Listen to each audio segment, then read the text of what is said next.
Ambil yang baik, buang yang buruk pemirsa. Ya. Jadi meso-meso seperti itu tadi memang kebiasaan dia selama hidupnya. Di akhir hayatnya pasti meso.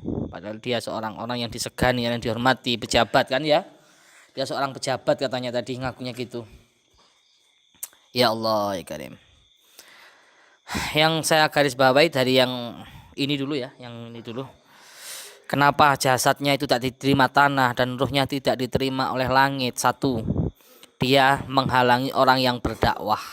Ingat, kalian punya kekuasaan. Kalian bisa memegang kendali dengan tangan kamu, dengan kekuasaan kamu. Tapi orang yang berdakwah di jalan Allah dengan tulus, dengan ikhlas, kamu halang-halangi. Disitulah maka tanah tidak akan menerima jasad kamu. Satu, katanya gitu tadi. Yang kedua, kamu zalim, kamu tidak adil. Sultanun jair, pemimpin yang diktator, pemimpin yang zalim, tidak adil sama rakyatnya. Maka tanah tidak akan menerima jasad kalian. Perlu diingat pemirsa. Dan yang ketiga, apa tadi? Apa Mas Muafak? Apa ya tadi? Korupsi. Ada lagi nggak tadi? Korupsi jelas ya, nggak boleh haram lah, uang haram. Yang jelas itu menghalangi, yang saya garis bawahi di sini, menghalangi orang yang berdakwah. Yang kedua, tidak adil. Seperti itu pemirsa. Jika kalian menjadi pemimpin, kalian menjadi menjadi pemimpin, kalian menjadi pejabat, maka kalian nggak adil, kalian zalim sama rakyat, sultanun jair, pemimpin yang diktator, maka di situ tunggu saja. Pembalasan dari Allah, siksaannya amat pedih dan dahsyat. Sampai tanah aja nggak mau terima. Rohnya baru nyampe ke langit pertama sudah ditolak oleh malaikat. Katanya jijik, busuk. Ya Allah ya Karim. Ya kudu meso emang ya. Dia meso sehat awak. Ambil yang baik, buang yang buruk. Yang buruk jangan ditirukan pemirsa, karena di luar dugaan ya. Kita nggak bermaksud berkata jorok di sini, karena di luar dugaan kita di sini tadi ya. Yang pertama, sosok ibu-ibu tadi yang jasadnya ditolak oleh tanah. Yaitu yang pertama, dia melakukan aborsi, sebagai profesi tukang pijet, orang yang gugurkan kandungan. Berapa nyawa sudah, berapa bayi yang tak berdosa ya, belum balik itu jaga malaikat. Proses pembunuhan itu direncanakan luar biasa, ya Allah. Deg-deg hatiku rek. Tuh. Yang kedua, dia tadi melakukan jadi seorang pelakor, perebut laki orang. Itu. Hati-hati pemirsa. Tanah nggak mau menerima jasad orang tersebut. Naudzubillahi min dzalik. Sebagai perempuan. Kenapa di neraka kok banyak perempuan? Ya itulah. Ya perlu kita garis bawahi. Di neraka banyak perempuan ketika Rasulullah Isra Mi'raj melihat perempuan yang memukul kepalanya sampai pecah. Kemudian disambung lagi, dipukul lagi sampai pecah. Dan dijumpai Rasulullah itu ketika Isra Mi'raj banyak sekali perempuan. Kenapa? Lah, perlu kita cari tahu di sini. Kenapa di neraka tempatnya banyak para perempuan, pemirsa. Ya, jangan mengundang syahwat laki-laki, ya. Jadi jangan salahkan laki-laki kalau memperkosa perempuan. Ya, karena perempuan sendiri yang bangga dengan bangganya ya. Dan bangganya tubuhnya dipertontonkan oleh laki-laki yang bukan muhrim, ya Allah. Dan laki-lakinya juga terpancing. Naudzubillah min dzalik. Semoga kita terhindar dari perbuatan-perbuatan yang paling dibenci oleh Allah. Tadi apa lagi, Mas? Durhaka kepada suami. Ini yang terakhir. Catat. Karena saya sebagai laki-laki saya catat. Nabi kita Sayyiduna Maulana Muhammad, beliau mengatakan,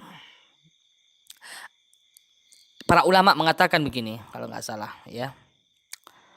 Andaikan ada Tuhan selain Allah, maka kalian sebagai istri wajib sujud kepada suami. Subhanallah, alhamdulillah, wala ilaha illallah, wallahu akbar.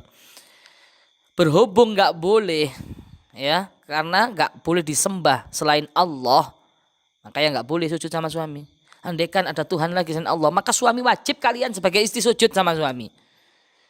Muliakan suami kalian. Ikuti nasihat suami kalian selagi tidak menyimpang dari syariat. Jangan membangkang, pemirsa. Begitu mulianya suami, begitu mulianya suami. Asalkan suami itu enggak melanggar syariat, ikuti wajib sebagai istri kita taat dan patuh jiwa raga pada suami. Ya Allah, tadi ya, ular, kelabang, kalajengking menggigit kayak gitu. Ketika tanah itu mulai dibongkar, yang disalahkan orang yang gali kuburnya. Padahal akibat dosa-dosanya. Nauzubillah min dzalik. Renungkan, ayo renungkan dulur. Aja emosi, aku ikut emosi sebenarnya. Tapi renungkan. Sebelum nyawa kita dicabut oleh malaikat pencabut nyawa, baru kita menyesal. Badan hangus terbakar. Ular, kelabang, kalajengking menggigit kayak gitu ya. Sosok malaikat yang penuh dengan kekejaman menyiksa, mencabut roh kalian dengan sekeras-kerasnya, dicekek leher kita sampai seluruh urat-urat nadi kita terputus. Nauzubillahi min dzalik, nauzubillahi min dzalik. Luar biasa siksaannya, luar biasa pedihnya. Tidak bisa kita bayangkan ya. Orang yang durhaka betul sama orang tua tadi. Di video sebelumnya bisa dicek tentang durhaka kepada orang tua. Ya, awalnya kita ini mau membuat konten supaya kita ini tobat, intinya seperti tujuan kita. Tapi ya yang masuk yang terakhir tadi ya, anggap aja, ambil baiknya aja ya, jangan ambil yang buruk, buang gitu. Jadi di luar skenario kita, karena jin korin di luar skenario kita. Jika misu-misu ya mohon dimaklum, nggak mungkin kita sensor sebanyak itu ya, bingung editingnya. Ya itu aja lah pemirsa, ambil yang baik, buang yang buruk, supaya kita lebih berhati-hati, jangan lakukan dosa-dosa besar itu yang telah disebutkan tadi. Zalim sama-sama ya, ada hubungan sama Allah, ada hubungan sama manusia. Hubungan sama Allah vertikal, hablum minallah, hablum minan nas. Ayo perbaiki hubungan sama Allah, perbaiki hubungan sama manusia. Ya itu, jangan zalim. Apalagi kalau kita jadi pejabat, sultanun jair, luar biasa nanti pedihnya ya, luar biasa. Termasuk golongan-golongan orang yang masuk neraka yang mengerikan itu, sultanun jair itu, pemimpin yang diktator, pemimpin yang tidak adil. Apalagi ya tadi, sudah ya Mas Muafak ya. Itulah pemirsa, aslinya banyak ini kita tadi ritual datangkan korin yang kasusnya berat, yang di akhir hayatnya tanah itu tidak mau menerima jasadnya. Kita akan kuak satu persatu yang menjadi penyebab tanah itu tidak mau menerima jenazah atau jasad orang tersebut. Dosa besar apa, maksiat apa yang pernah dia lakukan sehingga tanah tidak mau menerima jasad orang tersebut.